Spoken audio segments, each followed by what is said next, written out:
বেদানার খোসা ছাড়ানোর ভয়ে আমরা কিন্তু বেদানা অনেকেই খেতে চায় না। তো আজকে আমি তোমাদের সাথে একটা দারুণ ম্যাজিক্যাল ট্রিক শেয়ার করব, যেটাতে তোমরা খুব সহজেই কয়েক মিনিটের মধ্যেই বেদানার খোসা ছাড়িয়ে ফেলতে পারবে আর তা থেকে বীজগুলো বের করে নিতে পারবে। তো কিভাবে, তোমরা ধীরে ধীরে প্রসেসটা দেখতে থাকো। আর তার সাথে সাথে আমি এই বেদানার কয়েকটা গুণ সম্পর্কে তোমাদের সাথে কথা বলে নিই। বেদানা কিন্তু একটি খুবই হেলদি ফ্রুটস, বিশেষ করে মহিলাদের জন্য।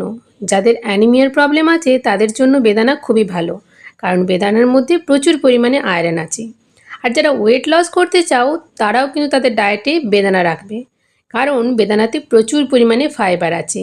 আর আছে ভিটামিন সি, যা আমাদের হার্টের জন্য ভালো, যা ক্যান্সারের পেশেন্টদের জন্য কিন্তু খুব ভালো, কারণ ভিটামিন সি একটা পাওয়ারফুল অ্যান্টিঅক্সিডেন্ট।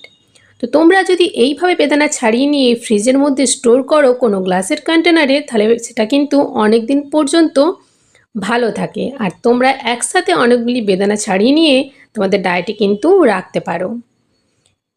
প্রতিদিন একটা করে সিজনাল ফ্রুট অবশ্যই ডায়েটে রাখবে, আর বাড়ির বাচ্চাদেরও দেবে।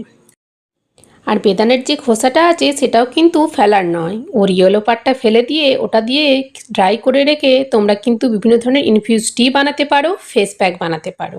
তো এভাবেই বেদানা খাবে।